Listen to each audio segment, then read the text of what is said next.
إنا أنزلناه قرآنا عربيا لعلكم تعقلون. الله وبركاته. بسم الله الرحمن الرحيم.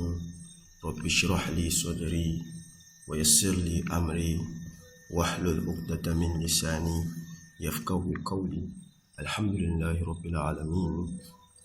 Inshallah, today we are going to be looking at an introduction to the poems in the Qiraa Atur Raashida book 1. If you can remember previously when we started the Qiraa Atur Raashida series, and we began with the book 1, we made an announcement that we are going to leave out the poems. So initially we were not treating the poems, and then we said that after completing the book 1, we'll come and then we'll look at all the poems collectively that were in the book 1. So we skipped the lessons that were made up of poems in the book 1, and inshallah this time we are going to begin looking at them one after the other. Inshallah, we are going to be talking about the introduction. So this is just an introduction. Inshallah, in the next lesson we are going to look at the first poem. Okay, so as I said, this is just an introduction to the poems, but I saw that before we begin the first poem, we had to look at basic terminologies that are associated with poems in the Arabic language. So that is one of the main reasons why we are doing this introduction. So I would like us to go through some few terminologies associated with poems in Arabic language, of course.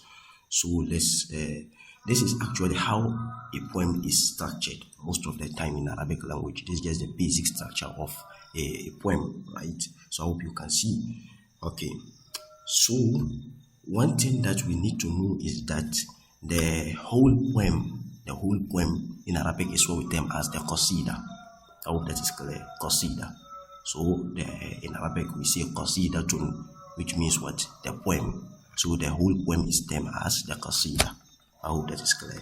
Okay. One main thing is that a single line of poem, we call it bait. Baitun. So the poem is made up of lines. So it begins here. So if I want to write a poem, I begin here. Then I go this way, you see, up to here. Then I come to the second line, and then I go like that, you see. So it's made up of lines. So the arrows are showing lines. So a single line is what we term as baytun. You see, baytun. So as you can see here, each line of the poem is termed as, or each line of the qasida is what? Is the bayt. I hope that is clear. Okay. Now, the plural of that is what we term as abiyat. So, this is a bite. This is another bite. This is another bite. This is another bite. This is another bite. So, collectively, we call them abiyat. I hope that is clear. We call them abiyat. I hope that is clear. So, from here to here. Like here, Tola Sa'i bil Amal Lastu Ardo bil Kesal. That is one bite. Then the second bite, Goyati Nailu Tolab da Ubali bit Tab. That is another bite.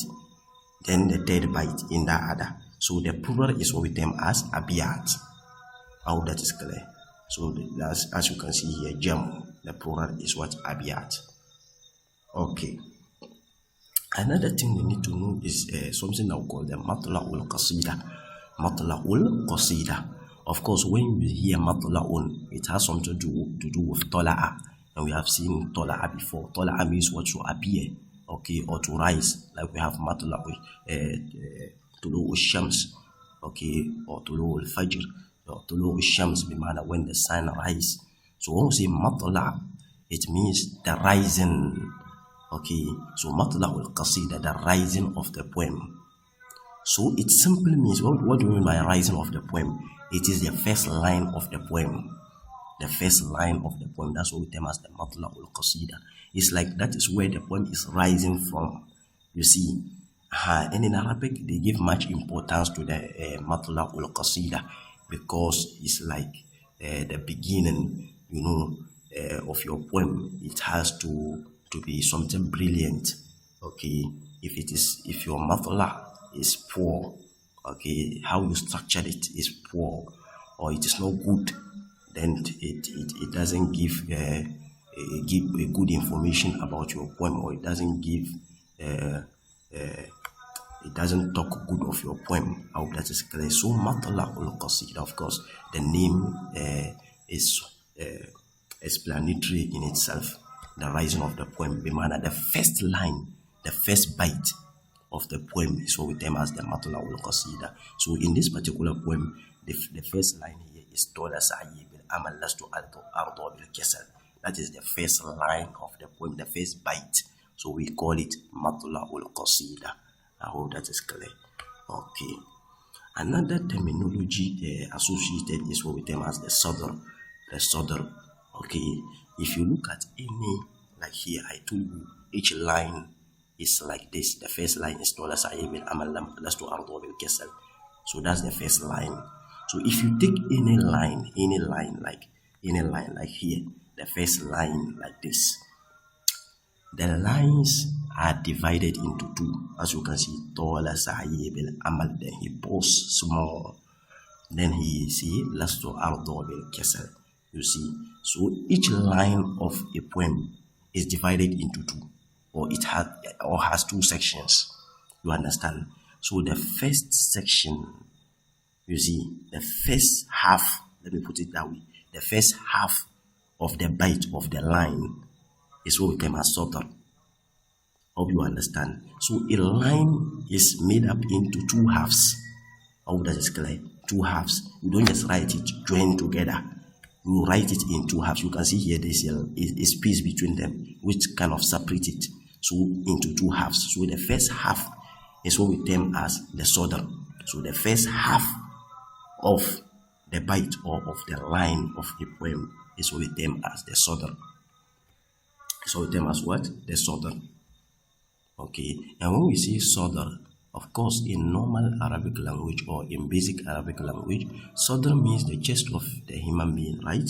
So here it is given a kind of a tashbih, resemblance to the chest of a human being. You know, the chest, when we see the chest of the human being, it depicts the front part of the human being, right? The chest, of course, is found in the front part of the human being. So it's like the front of the line of the poem. So like this, observe. You see here, this is like a human being. This is his face. This is his front part, right? And the chest is the front part of the human being. So it's the same thing. It's like when we have a poem like this, okay, a line of a poem. The first part is like the face, like the front part, the chest, okay, and then the second one is the back. Okay, is the back. So I hope you are getting the correlation here. They are giving a tashbih. Okay, the name is a kind of tashbih to the chest of a human being, like the front part and then the back part. So the front part is the first part is the front part, which is the Sadr of the line. And as I said, the line is into two halves. Okay, and then the second part is like the back part. So see something here. You see the edges. So the second part, we call it the second half of a line of poem. We call it the edges. And when we say edges, it means the back. Okay, in normal Arabic or basic Arabic language, ajizun is the back. Okay, the back of something. So when we say the back of the human being is, so you can see it. So it's the name correlates to that. I hope that is clear. Okay, so if you have the poem, a line like this is a whole a line which is divided into two halves. So the first one is like the front part, which is called the Sadr, and then the second part here. So the first part is Tola Sa'yi bil Amal. So that is the Sadr. Then the continuation, Lastu Ardo bil Kesal. That's like the second half, and that's like the back. So we call it ajizun. Okay, like here we call it ajizun. That's to ardo bil kasr. That's the ajizun. Okay, so that is two things, similar things here. Another terminology is the something that we call misra'un. I want to say misra'un. It is the general name. Okay, like here you can see each section or division of a line of poem, irrespective of whether it is first or second. So the sadr, each half, the tola sa'i bil amal is one half. Lastu ardo bil kasal is the second half. So each half is termed as misra. Is the general name for, a section or a half of a poem, irrespective of whether it is first or second. You understand? So the first part or the first half is called misra. The second half is called misra also. But to be specific, the first misra is what we term as the sadr, and the second misra is what we term as the ajiz. So I hope that is clear. Okay. Now the final terminology that I would like us to know is something that we call qafiyah. Okay, qafiyah, as we said, is the, as you can see, it is the repetitive ending sound or rhyme with which the lines ends. Okay, if you look at a normal Arabic poem, most of the time it has at the ending there may be two letters, two or three, or it depends on the number of letters that they are all ending with. You can see here, tola sa'i bil amal, it is ending with lam. Lastu ardo bil kasal, it is ending with lam. Ghayati nailu talab, it is ending with ba. Here it is ending with ba. It is ending with noon. It is ending with noon. It is ending with ba, ain, ra. So you see the ends, the ending, there is a kind of rhyme. They give it same endings. So it may be one or two or three or a number of letters that the poems, like the lines, they are ending with. Okay, it may be the misra or the lines, they are ending with such letters to give it the rhyme. That's what we term as the qafiyah. I hope that is clear. That is what we term as the qafiyah.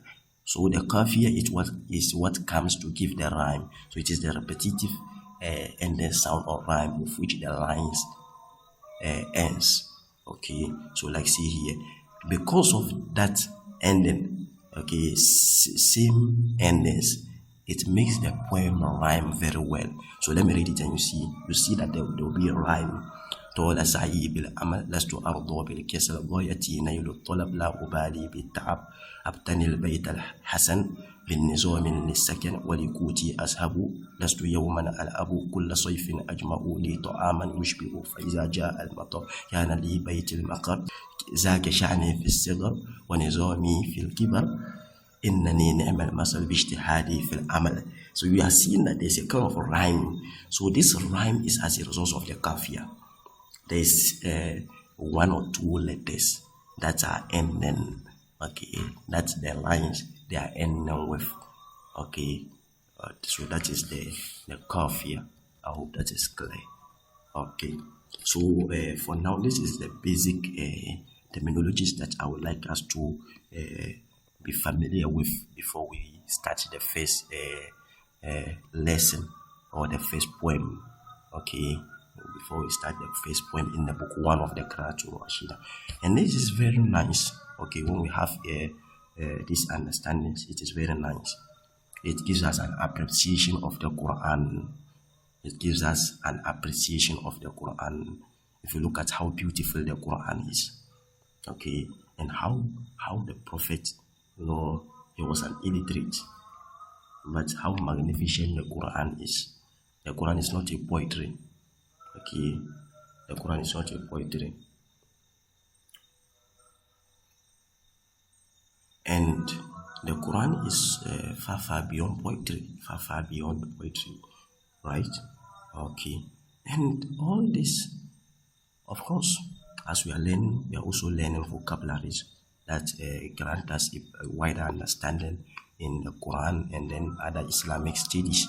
Pray that all that we are coming to learn in this particular series of poems, we pray that Allah put barakah in it and grant us the best of it. Nas'alullah an yuwaffiqana illa ma fi khair. Inshallah, let's stop here. جزاكم الله خيرا وبارك الله لي ولكم في القرآن الحكيم ونفعني وإياكم من آياته والذكر الحكيم.